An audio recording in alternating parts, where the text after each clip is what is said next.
तो hello everyone, नमस्ते सभी को। मैं Subhashis, welcome to DCS learning. तो बच्चों, आज हम लोग डिस्कशंस करेंगे सीयूईटी बीएड का जो टॉप 50 मोस्ट इंपोर्टेंट क्वेश्चंस है साइंस से केमिस्ट्री पोर्शंस का। ठीक है बच्चों, so subject will be chemistry and chemistry subject से कैसे इंपॉर्टेंट क्वेश्चंस आ रहे हैं और कैसे को हम लोग डिस्कशंस करेंगे आज। So mostly like it will be based on your examinations point of view. It is very helpful for you. Okay so आप लोग देखते रहिए। सो चलिए शुरू करते हैं। आज हमारा जो केमिस्ट्री का जो पोर्शन है, केमिस्ट्री का पोर्शन से कौन सा क्वेश्चंस मोस्ट इंपोर्टेंट है and most expected questions also. चलिए देखते हैं। पहला जो क्वेश्चन है आप लोग का, the density of matter is highest in. Okay so देखिए, ये जो कॉन्सेप्ट है बच्चों, ये वाला जो कॉन्सेप्ट है, this will be from our what which topic, states of matter. Okay, states of matter से है। अच्छा तो बच्चों, स्टेट्स ऑफ मैटर कितना है बोलो? Solid, liquid and gas. Okay, generally 3 states of matter are there, solid, liquid and gas. तो अभी मेरे को ये बताइए कि density of matter is highest in, मतलब कहाँ पे डेंसिटी ज्यादा होंगे, है ना, उसको पूछा है। तो कहाँ पे होंगे, थोड़ा सोचिए, बताइए क्या हो सकता है आपके मतलब पॉइंट ऑफ व्यू से, क्या आंसर हो सकता है?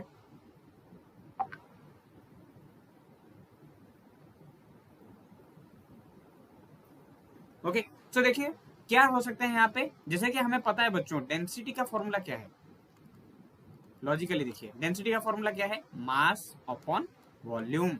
ओके, तो हम लोग ऐसे बोल सकते हैं ना, mass is directly proportional to density, है कि नहीं? अगर मास बढ़ेगा मेरा तो डेंसिटी भी तो बढ़ेगा, है कि नहीं? तो अभी मेरे को बताइए कि यहाँ से सबसे ज्यादा मास किसका होगा, गैस का, लिक्विड का, सॉलिड का या फिर प्लाज्मा का? डेफिनेटली सर, सॉलिड का मास ज्यादा होगा। क्यों होगा बच्चों? क्योंकि इसके अंदर जो पार्टिकल्स है, ठीक है, पार्टिकल जो है वो टाइटली पैक्ड है ना, टाइटली पैक्ड है, जिसके वजह से क्या होगा, इसका मास जो होगा ज्यादा होगा, है ना। सॉलिड के अंदर कैसे रहता है, ऐसे ऐसे ऐसे ऐसे ऐसे इंटरमोलिकुलर जो पार्टिकल्स होते हैं ये पूरा टाइटली पैक्ड होते हैं, जिसके वजह से इनका मास जो है वो ज्यादा होते हैं, है ना। अगर मास ज्यादा होते हैं तो फिर डेंसिटी भी ज्यादा होगा। So definitely solid will be the correct answer, है ना, option C will be the correct one. Okay so चलो नेक्स्ट चलते हैं। Rapid fire round is going on, so सभी लोग जल्दी जल्दी आंसर देने की कोशिश कीजिए। So which states of matter सोर्स मैक्सिमम डिफ्यूजन, ठीक है, कौन सा स्टेट्स ऑफ मैटर में हम लोग को मैक्सिमम डिफ्यूजन दिखने को मिलता है? डिफ्यूजन मतलब क्या है बच्चों? पार्टिकल्स, ओके, कोई भी स्टेट्स ऑफ मैटर के अंदर जो पार्टिकल्स होंगे, ठीक है, पार्टिकल्स फ्रीली मूवमेंट कर सकते हैं, ठीक है, फ्रीली मूवमेंट कर सकते हैं, एक जगह से दूसरे जगह तक वो लोग फ्रीली मूवमेंट कर सकते हैं और मिक्स हो सकते हैं। ओके सो हम लोग अभी देखते हैं कि solid, liquid, gas and in तीनों में से कौन सा जो है स्टेट्स ऑफ मैटर जो कि फ्रीली मूवमेंट कर सकता है? डेफिनेटली गैस में होगा, राइट। गैस में क्या होता है, पार्टिकल्स के अंदर क्या होता है, इंटरमोलिकुलर जो फोर्स ऑफ अट्रैक्शन होता है एंड इंटरमोलिकुलर बॉन्डिंग जो होता है वो बहुत बहुत बहुत लेस होता है, इसलिए वो लोग क्या कर सकते हैं, इधर उधर भाग सकते हैं, इजीली भाग सकते हैं, है ना। सो gas will be the correct one. Okay next one चलते हैं। देखिए आप लोग क्वेश्चंस का पैटर्न देखिए, किस तरह का आता है, किस तरह का लेवल का आता है ना, मोस्ट इंपोर्टेंट क्वेश्चन है। So the melting point of A solid depends mainly on, ठीक है, मेल्टिंग पॉइंट जो है एक सॉलिड का वो किस पे डिपेंड करता है? कॉलर में, इंटरमोलिकुलर फोर्सेस में, शेप में या फिर डेंसिटी में? बताइए, ये जो चारों ऑप्शंस है इनमें से क्या होगा, है ना, क्या हो सकता है बताइए? सॉलिड का, sorry, the melting point of A solid, yes, depends mainly on, melting point जो है, ठीक है, किस पे डिपेंड करता है?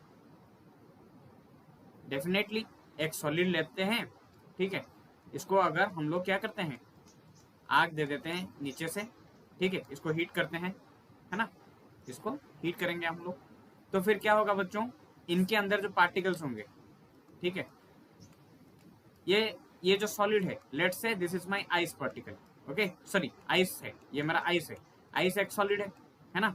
तो फिर अभी मेरे को ये बताइए, इसको मैं अगर हीट दूंगा तो फिर क्या होगा बच्चों, इनके पार्टिकल पार्टिकल के बीच में जो आपका इंटरमोलिकुलर पार्टिकल्स के अंदर, ठीक है, जो बॉन्डिंग होगा है ना। और या फिर आप लोग बोल सकते हैं कि IMF है, इंटरमोलिकुलर फोर्स ऑफ अट्रैक्शन जो है ना, इनका बहुत स्ट्रांग होता है ना। इनको तोड़ने के लिए हम लोग अगर हीट दे रहे हैं, मेल्ट कर रहे हैं इसको, तो फिर ये कब मेल्ट होगा, जब इनके बीच में पार्टिकल पार्टिकल के बीच में ये बॉन्ड जो होगा ये टूट जाएगा। ओके, ये टूटेगा तब जाके ये क्या हो सकता है, मेल्ट हो सकता है। तो हम लोग क्या बोल सकते हैं, it is depends upon your intermolecular forces. ये इंटरमोलिकुलर फोर्सेस अगर लूज होगा तब जाके ये मेल्ट होगा, है ना। So intermolecular forces will be the correct answer. Okay, चलिए नेक्स्ट क्वेश्चन पे चलते हैं, 4th नंबर। पीट इज फॉर्म्ड ड्यू टू, पीट एक क्या है बच्चों, पीट एक तरह का कोल है ना। Peat is one kind of coal, ठीक है। अच्छा, तो अभी बताइए, पीट जो है, peat is formed due to complete decomposition of plants, partial decomposition of vegetations, volcanic eruptions, या फिर मेराइन ऑर्गेनिजम्स। बोलिए क्या हो सकता है ना। पीट जो है हमारा एक कोल है, वो कोल जो है कैसे बनता है, याद रखिएगा, partial decomposition of vegetations. Okay, partial decomposition of vegetations. Peat forms from partial decomposition of plant material in the swamps. Okay, जो प्लांट मटेरियल्स होते हैं, plant materials, okay, plant material जब पूरा सड़ जाते हैं, या फिर हम लोग बोल सकते हैं बहुत दिन के बाद वो डिकम्पोज होके प्लांट मटेरियल से, मतलब वेजिटेशन से, वो लोग पीट बनाते हैं। पीट एक टाइप का कोल होता है, ओके, कोल होता है। चलो next one, 5th number. Which of the following coal types, okay, has lowest calorific value.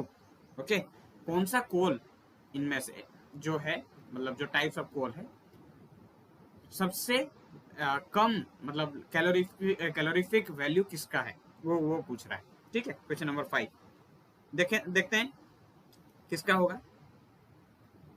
देखिए, एंथ्रासाइट, बिटुमिनस, लिग्नाइट एंड पीट।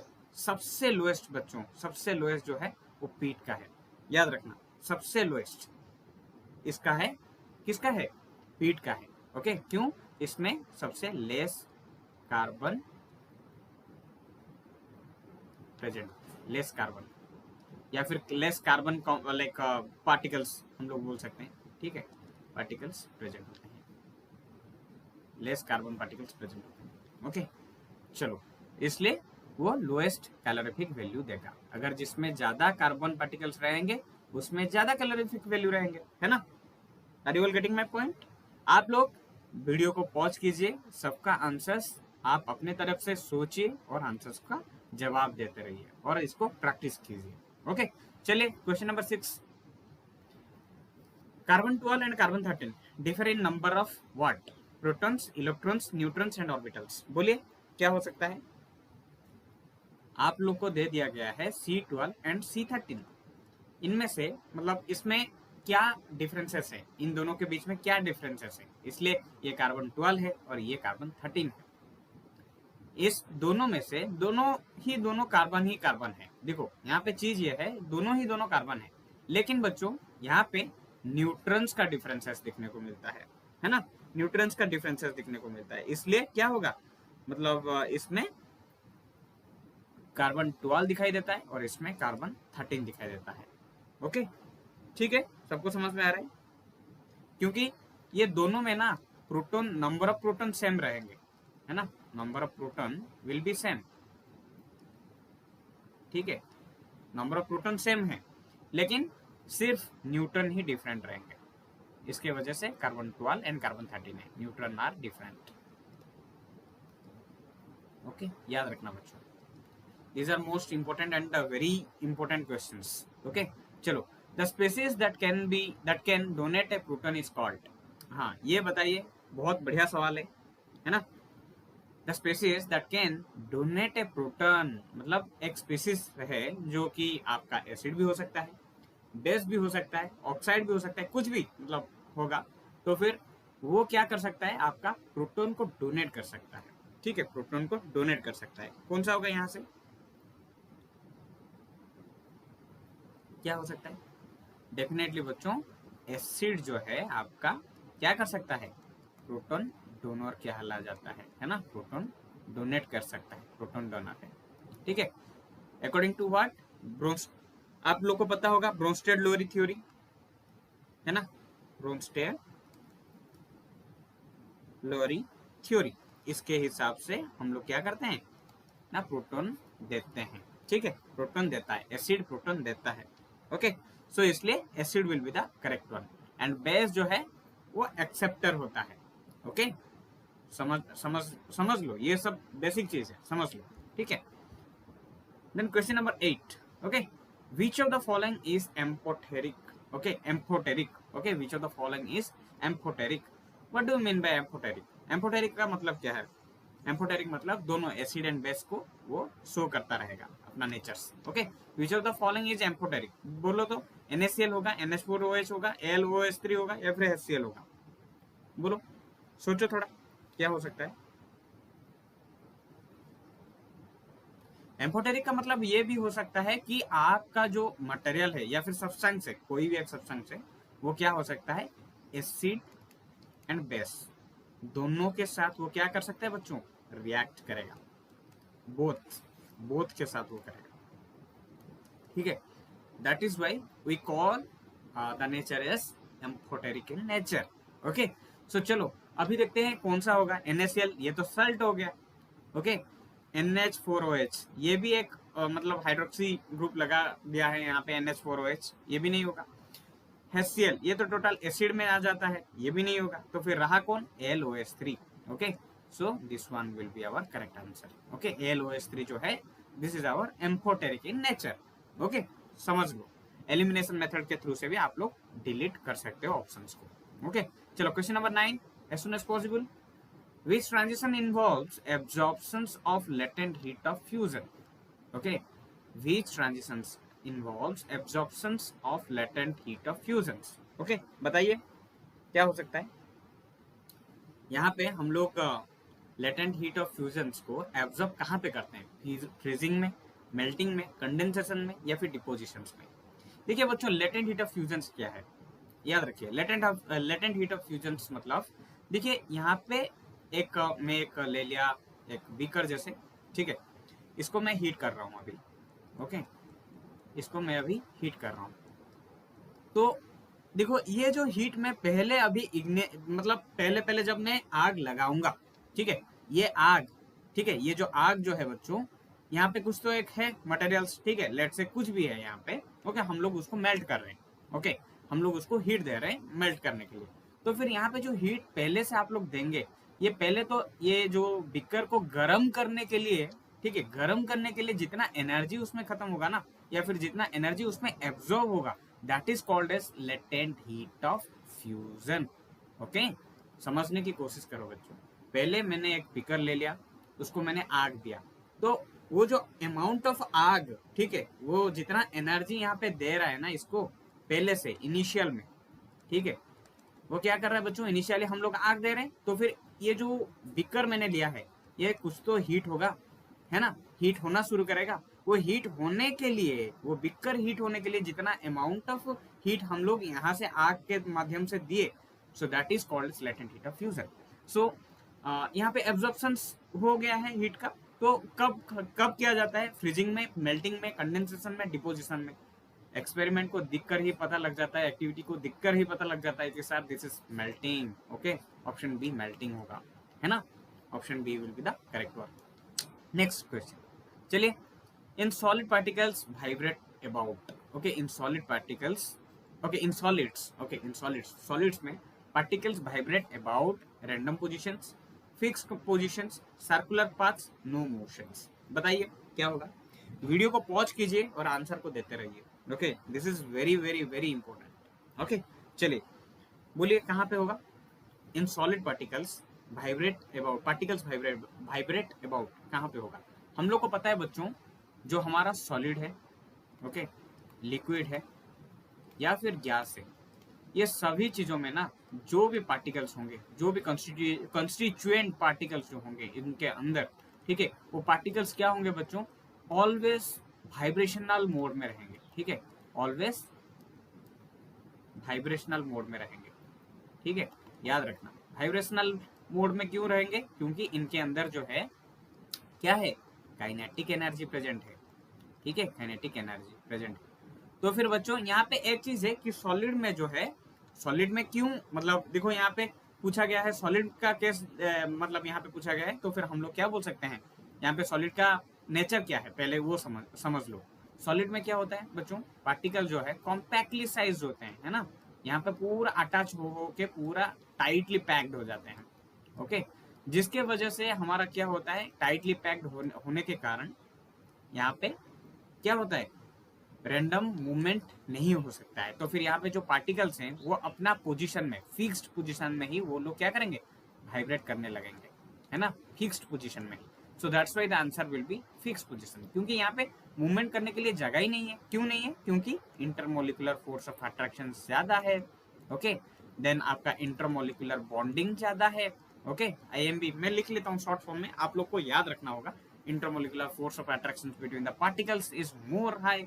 ओके, एंड इनके बीच में बॉन्डिंग ज्यादा है और टाइटली पैक्ड है, हम लोग बोल सकते हैं, है ना, टाइटली पैक्ड है। तो फिर मूवमेंट कैसे होगा, मूवमेंट इतना ज्यादा नहीं होगा और फिक्स पोजीशन में वो लोग क्या करेंगे, वाइब्रेट करने लगेंगे। लेकिन लिक्विड के केस में अगर हम लोग दिखेंगे, इसमें थोड़ा ज्यादा मतलब क्या होगा, मोशंस दिखाएगा एज कम्पेयर टू सॉलिड। और गैस में तो छोड़ ही दो, गैस में रैंडम मोशंस होंगे, है ना, इधर उधर होंगे। ओके, क्योंकि उनका क्या है, sequence arrangement of the particles are in a very less compact in size as compare to solid. ठीक है, चलो आगे चलते हैं, सबको समझ में आ गया होगा आई गेस। ओके, आप लोग भी तैयारी कीजिए। So now the question number 11। Okay, which pair okay represents isobar, बताइए आइसोबार क्या होगा, व्हिच पेयर रिप्रेजेंट्स आइसोबार्स, बताइए कौन सा होगा। ओके, सो हमारे पास जो है आइसोटॉप्स है, ओके, आइसोबार है, याद रखना बच्चों, बेसिक चीजें हैं, आइसोबार्स एंड आइसोटोन्स। ठीक है, इसको याद रखना। मोस्टली हम लोग देखेंगे यहाँ पे क्या, आइसोटॉप्स एंड आइसोबार के बारे में बात करते हैं। तो फिर आइसोटॉप्स कौन सा होता है, बताओ आइसोटॉप्स क्या होता है बच्चों। आइसोटॉप मतलब जिनका एटॉमिक नंबर ओके सेम होता है, ओके, मास नंबर डिफरेंट होते हैं। ओके, याद रखना। लेकिन जब हम लोग आइसोबार के बारे में बात करते हैं, क्या होता है इसमें, एटॉमिक नंबर जो है बच्चों डिफरेंट होगा, लेकिन मास नंबर जो है आपका क्या होगा, सेम होगा। ओके, जैसे कि एग्जाम्पल क्या हो सकता है आप लोग का, जैसे कि आप लोग का आइसोटोप में आ जाएंगे, हाइड्रोजन का हम लोग लेते हैं ना, ड्यूटेरियम, हाँ, ड्यूटेरियम, ट्राइट्रियम, ठीक है, हाइड्रोनियम। ओके, सो उसमें क्या होता है कि ड्यूटेरियम में क्या होता है बच्चों, H1 H12 एंड H13 ट्राइट्रियम में, है ना, लेकिन इनका एटॉमिक नंबर क्या है, 1 ही है ना, लेकिन मास नंबर डिफरेंसेस है। Okay, so if we will see that कि यहाँ पे आइसोबार में अगर हम लोग देखते हैं तो फिर क्या होता है बच्चों, यहाँ पे एटॉमिक नंबर जो है डिफरेंसेस आप लोग को दिखने को मिलेगा, एवं एंड ओके मास नंबर जो है यहाँ पे सेम दिखने को मिलेगा। तो फिर देखो यहाँ पे क्या ऐसा कुछ ऑप्शंस में है क्या, ओके, यहाँ पे देखो कुछ ऑप्शंस में है क्या वैसा, डेफिनेटली सर है यहाँ पे। तो फिर कौन सा है, देख लो कौन सा होगा। देखो यहाँ पे एग्जाम्पल ले सकते हैं C14 एंड N14 के, है ना, C14 एंड N14 का। कार्बन का देखो एटॉमिक नंबर क्या है, hydrogen, helium, lithium, beryllium, boron, carbon, so 6 number है। नाइट्रोजन का 7 है, लेकिन उनका मास नंबर 14 है। C14 भी हम लोग निकालते हैं ना, रेडियो एक्टिव कार्बन, है ना। तो फिर दोनों यहाँ पे क्या हो गए, डिफरेंट एलिमेंट्स है बच्चों, लेकिन चीज ये है कि इनका एटॉमिक नंबर डिफरेंट है, मास नंबर सेम है। So that's why option B will be the correct one. Okay, समझ में आ गया आइसोटॉप एंड आइसोबार के अंदर, है ना। चलो वेरी गुड, आगे चलते हैं। Question number 12, if atomic number is equal to 15, mass number is equal to 31, okay, then neutron is equal to कितना होगा। देखो बच्चों ये जो कॉन्सेप्ट है आपका एटॉमिक मास के रिलेटेड है ना, एटॉमिक मास के रिलेटेड। Atomic mass is equal to क्या है बच्चों, फॉर्मूला क्या है पता है आप लोग को? देखो एक बढ़िया सा फॉर्मूला मैं आप लोग को बताने वाला हूँ अभी। आप कभी पान खाए होंगे है ना, उसको याद रख लो भाई, पान खाओ, पान खाओ, मास नंबर निकालो, ठीक है। पान खाओ, पान क्या है, PAN, ठीक है। Proton, number of proton, okay, proton. A for addition, add कर लो। N for neutron, number of neutron, okay, ठीक है। इसको ऐड कर लो, बस खत्म, है ना।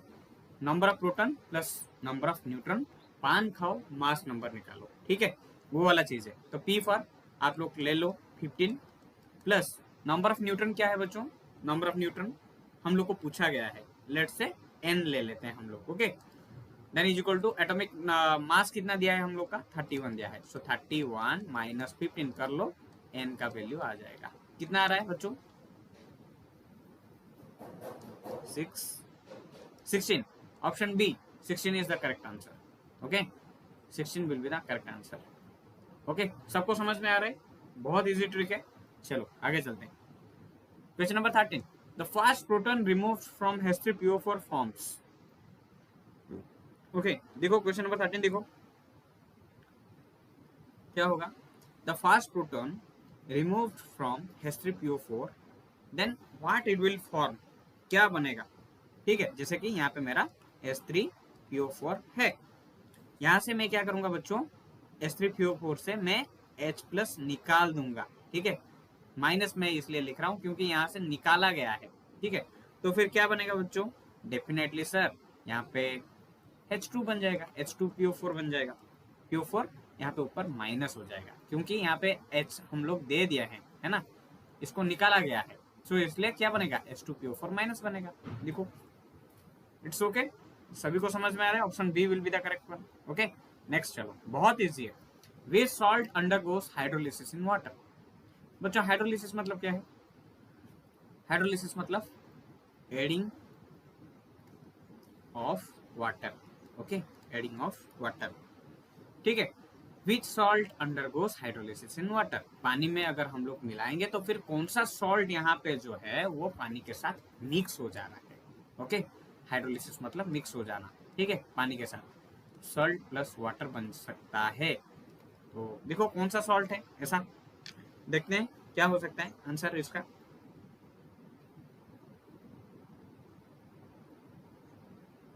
ओके देखो यहाँ से क्या कौन सा जो है सॉल्ट प्लस वाटर अच्छे से मतलब मिक्स हो सकता है,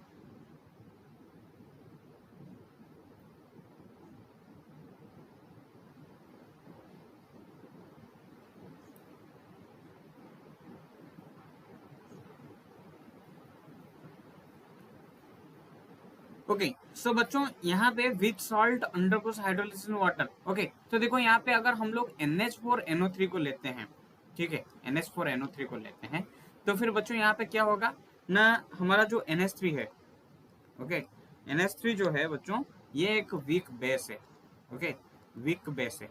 इसके साथ अगर आप लोग एक स्ट्रॉन्ग एसिड डालते हैं यहाँ पे, ठीक है, स्ट्रॉन्ग एसिड जो अगर डालते हैं तो फिर क्या बन सकता है बच्चों, हम लोग का प्रॉपर हाइड्रोलिसिस बन सकता है, ठीक है, प्रॉपर हाइड्रोलिसिस हो सकता है। सो हाइड्रोलिसिस ऑकर्स, ठीक है, proper hydrolysis occurs, okay, NH4NO3 के साथ, ठीक है बच्चों। क्योंकि यहाँ पे जो मतलब NH4 जो है बच्चों, इसको अगर हम लोग थोड़ा तोड़ देंगे तो फिर NH3 जो है it is a weak base, okay. Weak base के साथ अगर स्ट्रॉन्ग एसिड आप लोग डालते हैं तो फिर क्या होगा, हाइड्रोलिसिस प्रॉपरली होगा, ओके, वो वाला चीज है। नेक्स्ट वन चलो, the compressibility factor is highest for, okay, यहाँ पे कॉम्प्रेसिबिलिटी जो फैक्टर है सबसे ज्यादा किसका है, देखो हाईएस्ट फॉर दिया है, कॉम्प्रेसिबिलिटी फैक्टर जो है सबसे हाईएस्ट किसको लगेगा, बोलिए, सॉलिड को, लिक्विड को या गैसेस को?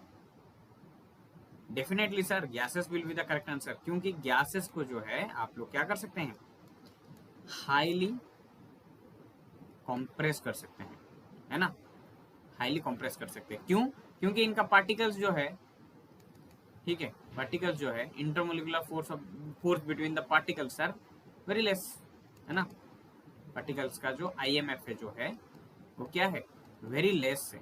सो इसलिए हम लोग क्या कर सकते हैं, इनको कंप्रेस कर सकते हैं। जैसे कि आप लोग का जो आप लोग कुकिंग में यूज करते हैं LPG, ठीक है, लिक्विफाइड पेट्रोलियम गैस, या फिर आप लोग क्या बोल सकते हैं उसको, जब हम लोग कुकिंग में भी यूज करते हैं ना, कंप्रेस करके गैस को, सिलेंडर में गैस को कंप्रेस किया जाता है ना, तो इसलिए highest will be shown in gases. Okay, चलो next one, which coal produces coke on destructive distillation. Okay, कौन सा कोल जो है, which coal produces coke, coke आप लोग को प्रोड्यूस किया जाएगा on destructive distillation, destructive distillation के थ्रू से कोक बनेगा।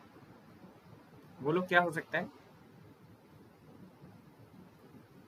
ओके, याद रखना बच्चों, कुछ कुछ चीजें आप लोग को याद रखना भी होता है। डिस्ट्रक्टिव डिस्टिलेशन से आप लोग को कौन सा कोल मिलने वाला है ना, आप लोग को क्या मिलने वाला है, bituminous. Okay, option C bituminous, this one will be the correct answer. यहाँ से आप लोग को क्या मिलेगा, कोक देखने को मिलेगा।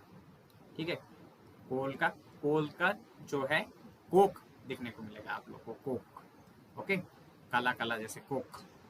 Okay, next one, let's see 17 number, gas can be liquefied by, gas को हम लोग लिक्विफाई कर सकते हैं किसके मतलब थ्रू से, increasing temperature, decreasing pressure, increasing pressure, removing volume.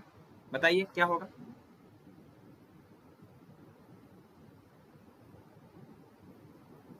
Definitely sir, increasing in pressure होगा, राइट, है ना, क्योंकि आप लोग गैस को क्या करेंगे, जितना ज्यादा प्रेशर यहाँ पे क्रिएट करेंगे, ठीक है, जितना ज्यादा आप प्रेशर देंगे इसको, ये मॉलिक्यूल्स क्या होंगे, ये मॉलिक्यूल्स जो है अपने अंदर ये क्या करेंगे, कॉम्पैक्ट होने लगेंगे, है ना, अपने अपने पास आ जाएंगे, ये लोग पास पास आ जाएंगे, ये जो पार्टिकल्स हैं ये अपने अपने पास में आ जाएंगे, और पास में आकर वो क्या बन जाएंगे, लास्ट में लिक्विड फॉर्म में बन जाएंगे, जैसे कि आपका गैस सिलेंडर जो है। ओके, आप लोग घर में यूज करते होंगे, गैस सिलेंडर में क्या हो रहा है, गैस को कंप्रेस किया गया है, लिक्विफाई कर दिया गया है, लिक्विड फॉर्म में उसको वहां पे मिलता है हमें, है ना। उसके बाद चलो, विच is A try basic acid, यहाँ पे जो है ट्राई बेसिक एसिड कौन सा है, ट्राई बेसिक एसिड कौन सा है बच्चों, बताओ।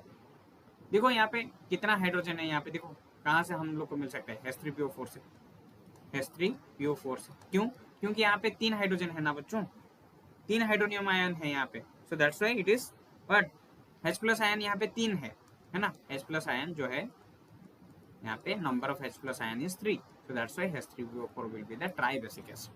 Okay, all of you clear, I guess. Okay, next चलते हैं, question number 19, which ion is conjugate acid of H2O, conjugate acid of H2O, बताओ क्या हो सकता है, कौन सा हो सकता है कॉन्जुगेट एसिड, क्या हो सकता है, पानी का, डेफिनेटली क्या हो सकता है, कॉन्जुगेट एसिड का कॉन्सेप्ट क्या है बच्चों। ओके, देखो वाटर जो है बच्चों H2O, okay, it can accept protons, ठीक है, तो इसके हिसाब से इसका जो मतलब which ion is the conjugate acid, यहाँ से जो कौन सा आयन जो है कॉन्जुगेट एसिड बोला जाएगा। देखो H2O में अगर हम लोग क्या करेंगे, H+ दे देंगे यहाँ पे, तो फिर क्या बन जाएगा, ये H3O, है ना, H3O बन जाएगा, H3O+ आयन, तो H3O+ will be the correct answer, option B will be the correct one, है ना, कॉन्जुगेट एसिड ये बन जाएगा H3O+ for the water. Okay, चलो next question, question number 20, a solutions with pH is equal to 2, अगर एक solutions का pH जो है 2 है, तो फिर ये हम लोग कहाँ पे देखने को मिलेगा, basic nature, neutral in nature, strongly acidic, weakly acidic, बोलो। हम लोग को पता है ना pH का जो स्केल है यहाँ पे 0 है, 1 2 3 4 5 6 7, है ना, उसके बाद क्या है बताओ, sorry not this one, actually pH का जो है ऐसे हम लोग लेते हैं 1 2 3 4 5 6 7 8 9 10 11 12 13 14, ओके, इस तरह लिया जाता है। ओके, सो 7 में जो है हमारा न्यूट्रल होता है, अब सभी को पता होगा, है ना, न्यूट्रल होता है। तो फिर यहाँ पे 2 दिया गया है, तो left side of the neutral क्या है बच्चों, ऑलरेडी हम सभी को पता है, this is acidic in nature. Okay, and after the 7 when we are moving towards the right, this is basic in nature। okay, so यहाँ पे देखो क्या हो सकता है बच्चों, कौन सा answer will be the correct one. So अगर मेरा 2 में ले रहा हूँ पीएच में, okay, this is pH scale, potency of hydrogen scale, pH scale, we say it pH scale. Okay, so अगर 2 है तो फिर क्या होगा, स्ट्रांगली एसिडिक होगा, करेक्ट, स्ट्रांगली एसिडिक होगा, क्योंकि 2 नंबर में है तो फिर ज्यादा एसिडिक होगा। Acidic nature increases if you are moving the left side more. Okay, so option C. So आप लोग भी वीडियो को पॉज करके ये सभी क्वेश्चंस को अटेम्प्ट कीजिए। ओके, अच्छे से प्रैक्टिस कीजिए। Rust formations requires, okay, rust जो है फॉर्मेशंस रिक्वायर्स, क्या क्या रिक्वायर होता है रस्ट के लिए, only oxygen, only water, oxygen and moisture, carbon dioxide, बोलिए क्या हो सकता है, क्या हो सकता है। देखिए बच्चों, ऑक्सीजन एंड मॉइस्चर मतलब क्या है, ऑक्सीजन प्लस वाटर दोनों।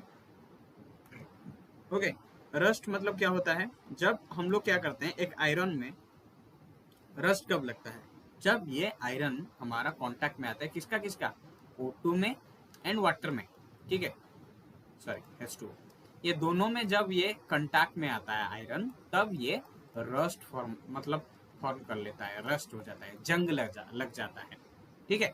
सो that's why option C will be the correct answer. Okay, चलो आगे चलते हैं। Question number 22, which process decreases entropy, कौन सा प्रोसेस जो है यहाँ पे एंट्रोपी को डिक्रीज कर देता है, बताइए कौन सा process. Question number 22, let's solve.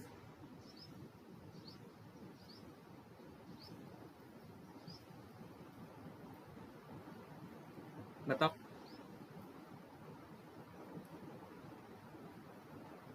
देखो बच्चों, जब हम लोग क्या करते हैं, लिक्विड से सॉलिड तक जाते हैं, ठीक है, थोड़ा समझने के लिए कोशिश करो, लिक्विड से सॉलिड तक जाते हैं, तो फिर हम लोग को क्या करना पड़ेगा, डेफिनेटली सर फ्रीजिंग करेंगे हम लोग इसको, है ना।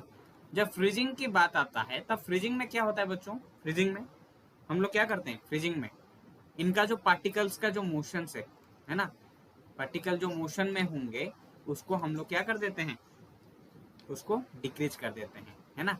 फ्रिज कर दिए, फ्रिज के अंदर लेके रख दिए, तो फिर क्या होगा, वो पार्टिकल जो वाइब्रेट करते होंगे ना, वो लेस हो जाएंगे, और वो अपने अंदर वो एक बॉन्ड बनाने के लिए कोशिश करेंगे जल्द से जल्द, है ना। सो पार्टिकल मोशंस डिक्रीजेस, तो यहाँ पे हम लोग क्या बोल सकते हैं, सॉलिड डिक्रीजेस द रैंडमनेस, ठीक है, रैंडमनेस जो है यहाँ पे क्या होगा, रैंडमनेस, या फिर रैंडमनेस मूवमेंट, रैंडम मूवमेंट जो हम लोग बोलते हैं वो डिक्रीज हो जाएगा। डिक्रीज होने के कारण यहाँ पे जो है एंट्रोपी जो है, ठीक है, एंट्रोपी वो भी क्या हो जाएगा, डिक्रीज हो जाएगा, सिंपल बात, ठीक है, एंट्रोपी जो है वो भी डिक्रीज हो जाएगा। ओके, सो यहाँ पे ऑप्शंस क्या होगा, कौन सा प्रोसेस में, फ्रीजिंग प्रोसेस में, डेफिनेटली। ओके, चलो आगे चलते हैं। The order of increasing carbon content in coal is, okay, carbon किस में ज्यादा हैं, ओके, असेंडिंग में ये हम लोग को लिखना पड़ेगा, सो फिर कौन सा ऑप्शन सही रहेगा, ठीक है। सबसे लीस्ट कार्बन किस में है, सबसे ज्यादा कार्बन किस में है, आप लोग उसको सोचना है, ठीक है, आप लोग को वो आंसर देना है। ओके, सो देखो बच्चों, पहले से मैं ऑलरेडी आप लोग को बोल चुका था कि पीट में सबसे लीस्ट होगा, ओके, याद रखिएगा, पीट में सबसे लीस्ट कार्बन कंटेंटिंग है, ओके, कार्बन कंटेंट है। उसके बाद कौन सा आ रहा है हमारा, लिग्नाइट, ओके, याद रखना, लिग्नाइट में उससे थोड़ा ज्यादा है कार्बन। उसके बाद कौन सा है, लिग्नाइट के बाद, पीट के बाद लिग्नाइट आ रहा है, लिग्नाइट के बाद डेफिनेटली सर बिटुमिनस, है ना, बिटुमिनस। उसके बाद कौन आ रहा है, एंथ्रासाइट। तो देखो किसका ऑप्शन है, मतलब कौन सा ऑप्शन जो है सही है, option A will be the correct one. Okay, पीट में सबसे लीस्ट है, एंथ्रासाइट में सबसे ज्यादा है। ओके, हम लोग बोल सकते हैं 80 to 90% यहाँ पे कार्बन आप लोग को देखने को मिलेंगे, और यहाँ पे बहुत लेस, बहुत लेस। ओके, चलो आगे चलते हैं। A base that releases 2 OH ions is called what? A base that releases 2 OH ions। एक बेस से हम लोग को अगर 2 OH आयंस मतलब प्रोड्यूस होंगे, रिलीज हो जाएगा, तो फिर क्या बनेगा? वो मोनोबेसिक, डाइबेसिक, ट्राइबेसिक, न्यूट्रल, उसको क्या बोलेंगे हम लोग? डेफिनेटली 2 लगा है, 2 मतलब क्या है? डाई। डाई मतलब क्या है? यहाँ पे देखो डाइबेसिक है, खत्म बात। ठीक है, डाई मतलब खत्म बात, डाइबेसिक। ओके, चलो question number 25। Isotones have same, देखो मैं ऑलरेडी आप लोग को बताया था, आइसोटोप, आइसोबार एंड आइसोटोन। ठीक है, उस टाइम पे हम लोग का क्वेश्चन आइसोबार पे था, इसलिए मैं आइसोटॉप एंड आइसोबार के बीच में डिफरेंसेस दिया था। आइसोटोन मतलब क्या है? आइसोटॉप एंड आइसोबार तो आप सभी को पता होगा। आइसोटोन में क्या है बच्चों? सेम नंबर ऑफ, क्या होगा? थोड़ा सोचो, दिमाग लगाओ, क्योंकि हम लोग आइसोटॉप में क्या पढ़े थे, आइसोबार में क्या पढ़े थे, और आइसोटोन में क्या होगा अभी निकालो। आइसोटोन में क्या होगा? Number of neutrons. Okay, number of neutrons जो होगा, ठीक है, 2 एटम के बीच में वो सेम रहेंगे। Okay, that is the thing, have same number of neutrons. Okay, so that's why isotone में क्या होगा? यहाँ पे सेम नंबर ऑफ न्यूट्रॉन्स होगा। Option B will be the correct. Okay, अच्छा 26 देखो अभी, which is a strong base, which is a strong base, यहाँ से कौन सा जो है सबसे स्ट्रॉन्ग बेस है? NH4OH, NaOH, CH3COOH, H2CO3। Okay, कैसे पता लगेगा आप लोग को स्ट्रॉन्ग बेस है बोल के? जो कंप्लीटली क्या हो सकता है बच्चों? आयोनाइज हो सकता है। ओके, आयोनाइजेस हो सकता है, मतलब कंप्लीटली आयोनाइज हो सकता है। तो कंप्लीटली आयोनाइज कौन हो सकता है? NaOH। ओके, इसको अगर हम लोग डिसोसिएट भी कर देते हैं तो फिर ये क्या हो जाएगा बच्चों? NaOH, मतलब यहाँ पे जो है कंप्लीटली ये क्या करेंगे आप लोग का? आयोनाइजेस हो सकते हैं। Okay, so that's why NaOH will be the correct one, option B। Okay, समझ में आ रहा है सबको? नेक्स्ट वन चले, increase in external pressure causes boiling point 2। Okay, increase in external pressure causes boiling point 2, मतलब एक्सटर्नल प्रेशर अगर देंगे हम लोग तो फिर बॉइलिंग पॉइंट क्या होगा? डिक्रीज होगा, इंक्रीज होगा, या फिर रिमेन कांस्टेंट होगा, या फिर बिकम 0 होगा? क्या होगा बच्चों बताओ, क्या हो सकता है सर?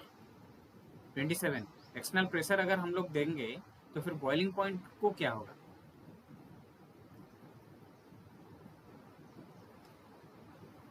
क्या हो सकता है बच्चों?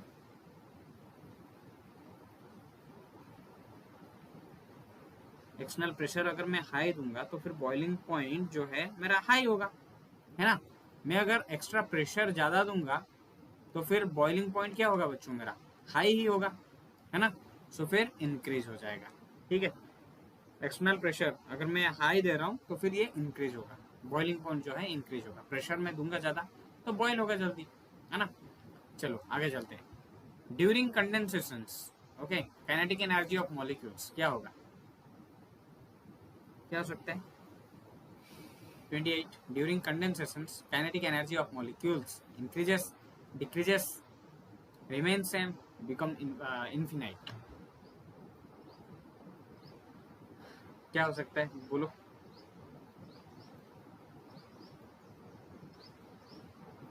काइनेटिक एनर्जी क्या होंगे कंडेंसेशंस के टाइम पे? डिक्रीज हो जाएंगे। ठीक है, डिक्रीजेस हो जाएंगे। क्यों हो जाएंगे? क्योंकि कंडेंसेशंस लोअर्स द काइनेटिक एनर्जी। कंडेंसेशंस के थ्रू से हमारा जो काइनेटिक एनर्जी जो है बच्चों वो क्या हो जाता है? लो हो जाता है। ओके, कंडेंसेशंस के वजह से। सो that's why kinetic energy will decrease definitely. Okay, चलो आगे चलते हैं। The conjugate base of HSO4 minus etch क्या होगा? Conjugate base of HSO4 minus क्या हो सकता है?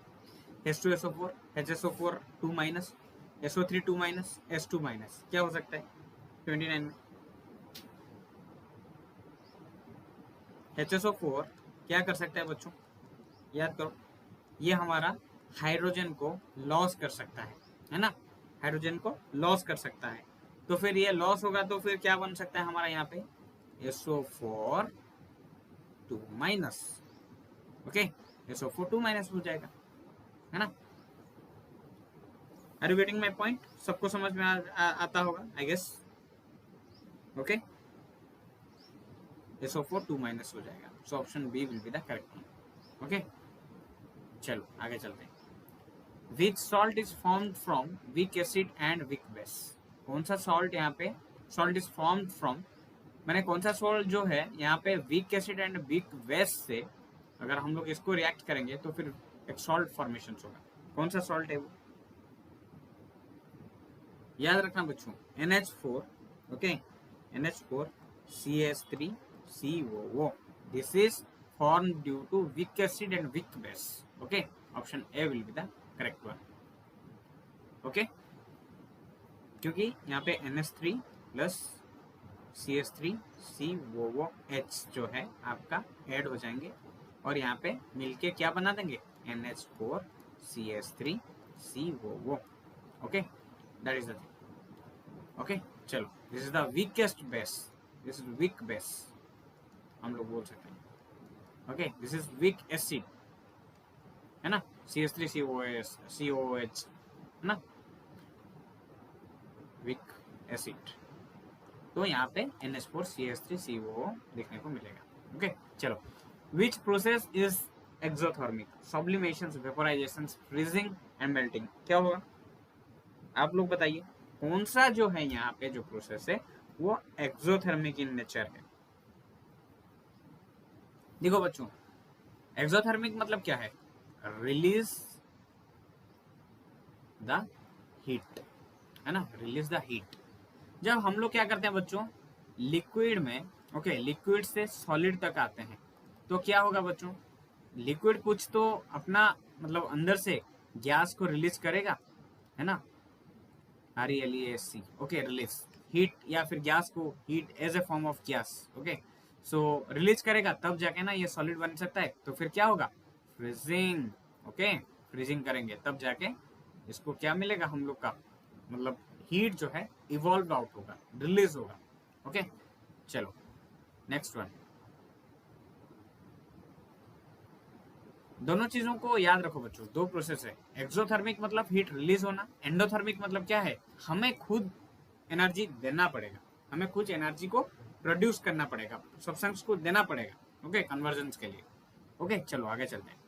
विच property increases from liquid to gas? कौन सा प्रॉपर्टी जो है यहाँ पे इंक्रीज होता है जब हम लोग लिक्विड से गैस तक जाते हैं, तब कौन सा जो प्रॉपर्टी है यहाँ पे क्या होता है, मतलब इंक्रीज होता है? डेंसिटी, इंटरमोलिकुलर फोर्सेस, या फिर वॉल्यूम, या फिर अट्रैक्शंस? बोलिए क्या होगा, क्या हो सकता है?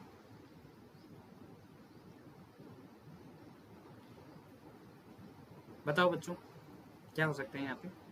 Definitely sir, volume will be the answer. कैसे होगा, देखो मैंने आप लोग को पहले से बताया था ना, डेंसिटी का एक फॉर्मूला था, density is equal to mass upon volume, है ना, और हमें पता है क्या, सबसे लोएस्ट मास किसका है, गैस का है सर।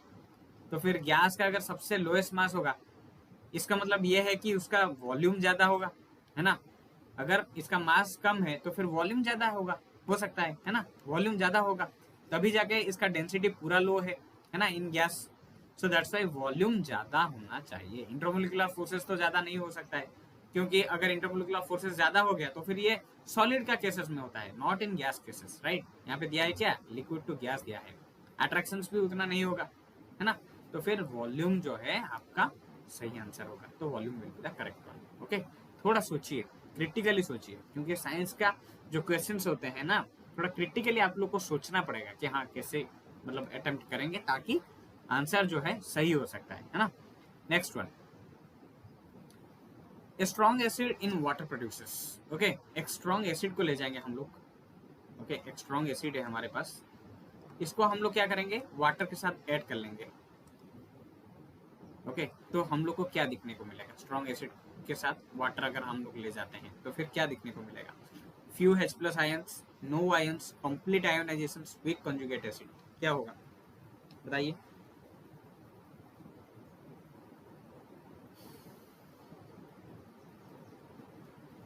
क्या हो सकता है? स्ट्रॉन्ग एसिड कोई भी एक एसिड ले सकते हैं, HCl ले लो प्लस H2 यहाँ पे दे दो, H2 मतलब HOH, सेम चीज है ना। अगर मैं ये देता हूं तो फिर क्या होगा बच्चों, देखो डेफिनेटली ये दोनों के बीच में जब हम लोग रिएक्शंस करवाएंगे बच्चों, तब क्या होगा, इनके बीच में कंप्लीट आयोनाइज हो जाएगा, है ना, आयोनाइज, कंप्लीट आयोनाइज हो जाएगा, क्योंकि स्ट्रॉन्ग एसिड जो है कंप्लीट आयोनाइज हो जाएगा। ओके, सबको समझ में आ रहा है, कंप्लीट आयोनाइज हो जाएगा, कौन हो जाएगा, स्ट्रॉन्ग एसिड्स आयोनाइज फुल्ली, ये जो है कंप्लीट आयोनाइज हो जाएगा, मिल जाएगा वाटर के साथ पूरा घुल मिल जाएगा। ओके, सो कंप्लीट आयोनाइजेशन हो जाएगा और उसके बाद डाइल्यूटेड फॉर्म में वो लोग फॉर्मेशन करेंगे। Okay, complete ionize. Next one, question number 34। Okay, which coal has shiny black appearance, कौन सा जो है कोल आप लोग को शाइनी ब्लैक अपीयरेंस देता है, डेफिनेटली जिनके अंदर ज्यादा कार्बन होंगे, है ना, कार्बन कंटेंट अगर ज्यादा होंगे तो फिर वो क्या होगा, शाइनी इन नेचर होगा, है ना, शाइनी ब्लैक इन नेचर होगा। तो फिर कौन सा है, एंथ्रासाइट है। ऑल ऑफ यू गॉट, ये सबसे हार्ड भी होता है बच्चों, याद रखना, हार्ड शाइनी ब्लैक कोल होता है। ओके, वैल्यूएबल कोल है वो एक। चलो question number 35, if number of neutrons is same but atomic numbers different by 1, they are isotopes, isotones, isobars, isomers, क्या होगा। क्वेश्चन नंबर 35 देखो, number of neutrons are same, if number of neutron is same, तो यहाँ पे number of neutrons same दे दिया है बच्चों, तो यहाँ पे क्या लगेगा टर्म, हम लोग को पता है isotones. Okay, different in like atomic number दिया है, okay, and number of neutrons जो है सेम है, एटॉमिक नंबर डिफरेंट है बट एटॉमिक जो सॉरी नंबर ऑफ न्यूट्रॉन्स जो है वो सेम है, तो फिर क्या होगा, वो किसका केस है, आइसोटोन का केस है, तो isotone will be the correct answer, option B, yes और not, isotone will be the answer. चलिए आगे चलते हैं, 36, क्वेश्चन नंबर 36, एक सेकेंड बच्चों कीजिए, क्वेश्चन नंबर 36 थोड़ा कीजिए। हाँ, boiling is a chemical change, nuclear change, physical change, irreversible change, क्या होगा, बॉइल करते हैं किसी एक चीज को, बॉइल करते हैं तो फिर क्या होगा, सोचिए थोड़ा, बॉइल करने से कुछ न्यू चीज फॉर्मेशन होता है क्या, नहीं होता है, कभी भी नहीं होता है। सो boiling change is a what kind of change, physical change. Okay, ठीक है, अगर केमिकल चेंज होता तो फिर हम लोग क्या बोलते हैं कि कुछ एक नया चीज बनने वाला है ना, कुछ एक न्यू फॉर्मेशन होता है, न्यू सब्सटेंस फॉर्मेशन होता है, लेकिन फिजिकल चेंज में क्या होता है, नया चीज नहीं बनता है, सो इसलिए हम लोग क्या बोलेंगे, physical change is the correct answer. Okay, यहाँ पे न्यू सब्सटेंसेस बनता है और फिजिकल चेंज में क्या है, न्यू सब्सटेंसेस नहीं बनता है, ठीक है, याद रखना। और किसी एक चीज को अगर आप लोग बॉईल करते हैं तो फिर बॉईल से फिजिकल चेंज ही होगा और न्यू चीजें कुछ भी नहीं बनने वाला, है ना। चलो आगे, विच हैज हाईएस्ट एंट्रोपी, किसका जो है सबसे ज्यादा एंट्रोपी है, आइस में, वाटर में, स्टीम में, ऑल इक्वल, कौन सा होगा 37, बोलो किसका ज्यादा होगा, किसका कम होगा, बोलो तो किसका कम होगा हाईएस्ट एंट्रोपी सॉलिड केसेस में। ओके, याद रखना, सबसे ज्यादा एंट्रोपी किस में होगा, डेफिनेटली सर गैस में होगा, और गैस मतलब क्या है, स्टीम ही है ना, स्टीम में, देखो यहाँ पे दिया है option C is the correct answer. Okay, चलो next one, which acid has strongest conjugate base, okay, which acid has strongest conjugate base, किसका है, देखो which acid has the strongest conjugate base दिया है, पूछा है ना, which acid has strongest conjugate base, तो देखो पहले इसके लिए हमें क्या निकालना पड़ेगा, वीक एसिड को निकालना पड़ेगा, है ना, वीक एसिड का ही कॉन्जुगेट बेस होता है ना, स्ट्रॉन्गेस्ट कॉन्जुगेट बेस होगा यहाँ पे, स्ट्रॉन्गेस्ट कॉन्जुगेट बेस निकालो, क्या हो सकता है,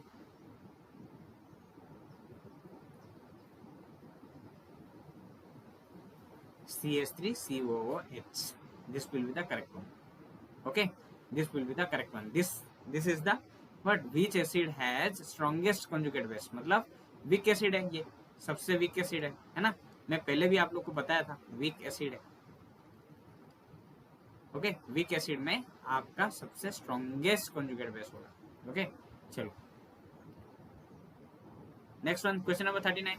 the ionisation constant, okay, ionisation constant जो कि Ka है, ऑफ स्ट्रॉन्ग एसिड इज, मतलब स्ट्रॉन्ग एसिड का आयोनाइजेशन कांस्टेंट जो है वो क्या होगा? Very small, moderate, very large और जीरो. आयोनाइजेशन कांस्टेंट क्या होगा स्ट्रॉन्ग एसिड का? वेरी स्मॉल होगा या फिर वेरी लार्ज होगा या फिर क्या होगा? स्ट्रॉन्ग एसिड का याद रखना बच्चों, स्ट्रॉन्ग एसिड का जो है, ओके, आयोनाइजेशन कांस्टेंट जो कि Ka जो है ये सबसे ज्यादा होता है. ओके, स्ट्रॉन्ग एसिड का. ठीक है, तो इसके हिसाब से हम लोग बोल सकते हैं कि very very large. Okay, option C is the correct.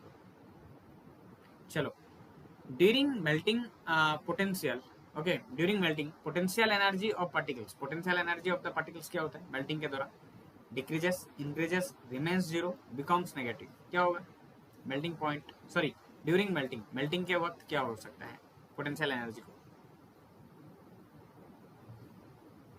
थोड़ा सोचो, थोड़ा सोचो. देखो, एक सब्सटेंस से मैं इसको मेल्ट किया अभी, ठीक है, आग देके, तो फिर इनके बीच में जो इनके अंदर जो पार्टिकल्स होंगे वो क्या करेंगे?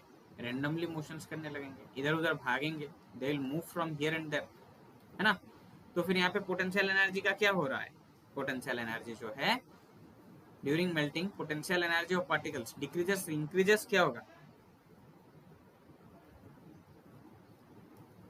क्या हो सकता है? पोटेंशियल एनर्जी इंक्रीज होने लगता है ना. ऑप्शन बी, इंक्रीज होने लगता है. ओके, चलो next one.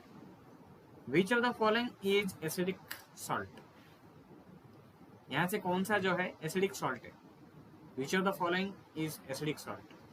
Na2CO3, NH4Cl, NaCl, KCl. क्या होगा एसिडिक सॉल्ट? कौन सा है यहां से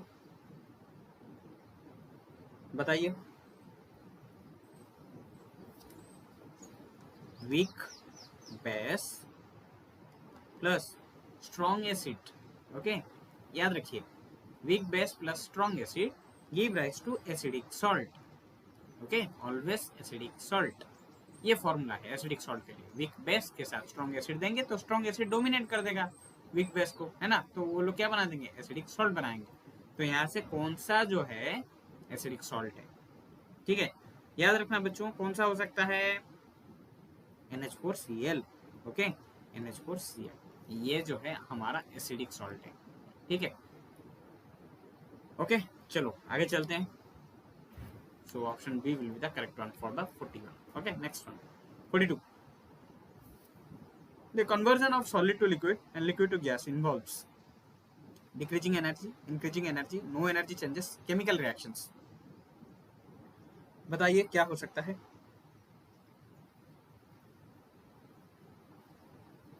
एनर्जी डिक्रीज होगा, एनर्जी इंक्रीज होगा, एनर्जी चेंज नहीं होगा, केमिकल रिएक्शन होगा. क्या होगा? Increasing energy. Very good. ठीक है, इंक्रीजिंग एनर्जी. जब हम लोग एनर्जी को इंक्रीज करेंगे तब लिक्विड बनेगा. लिक्विड से फिर से हम लोग फिर से एनर्जी देंगे उसको, तब जाके सॉरी गैस. ओके, सो एक second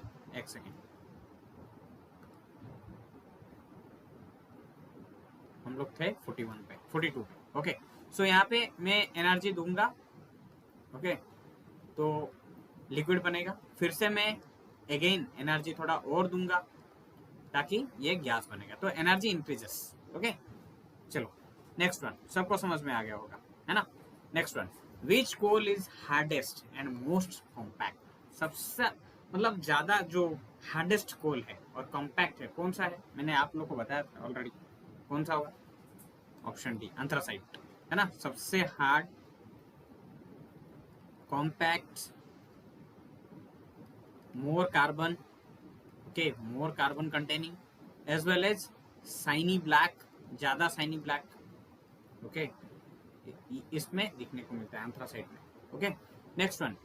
A conjugate acid base pair differs by, a conjugate acid base pair differs by क्या होगा, 1 इलेक्ट्रॉन 1 न्यूट्रॉन 1 प्रोटॉन 1 एटॉम, क्या होगा 44।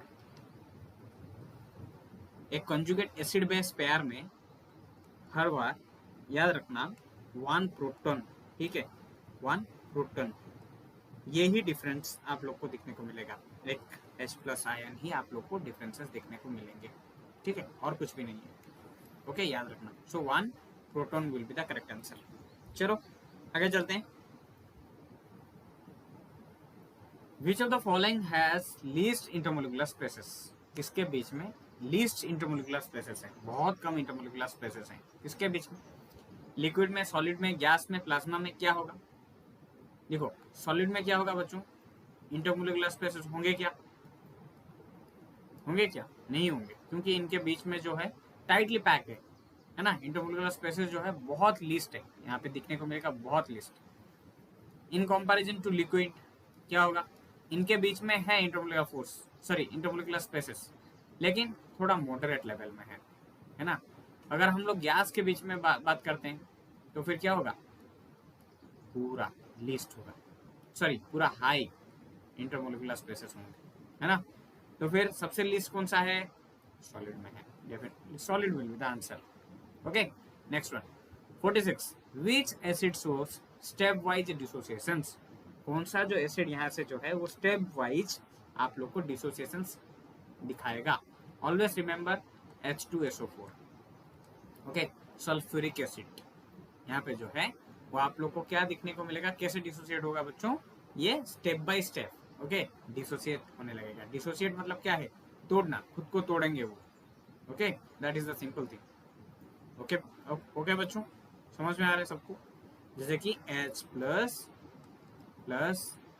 HSO4, ओके सो अगर इसको ऐड करेंगे तो फिर वो H2SO4 होगा, तो ऐसे डिसोसिएट करते हैं, ठीक है। अगेन इसको भी आप लोग डिसोसिएट कर सकते हैं HSO4 को, ठीक है H plus SO3 sorry SO4, ऐसे मतलब डिसोसिएट आप कर करके जा सकते हैं। So that's why H2SO4 will be the correct option सी।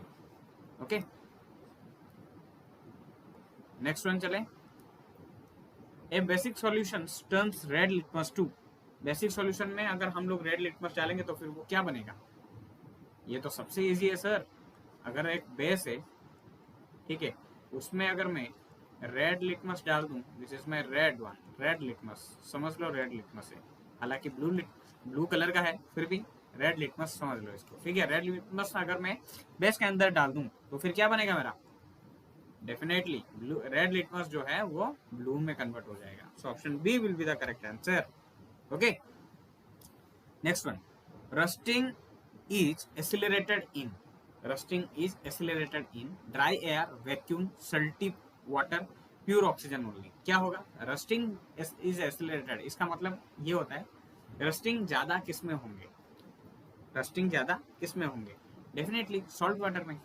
अगर सॉल्ट वाटर अगर आप लोग देंगे, सॉल्ट प्लस वाटर अगर उसमें देंगे तो फिर क्या होगा बच्चों, मॉइस्चर रह गया है इसमें और ऑक्सीजन भी है, तो फिर डेफिनेटली वो क्या बन जाएगा आपका, रस्टिंग ज्यादा होंगे।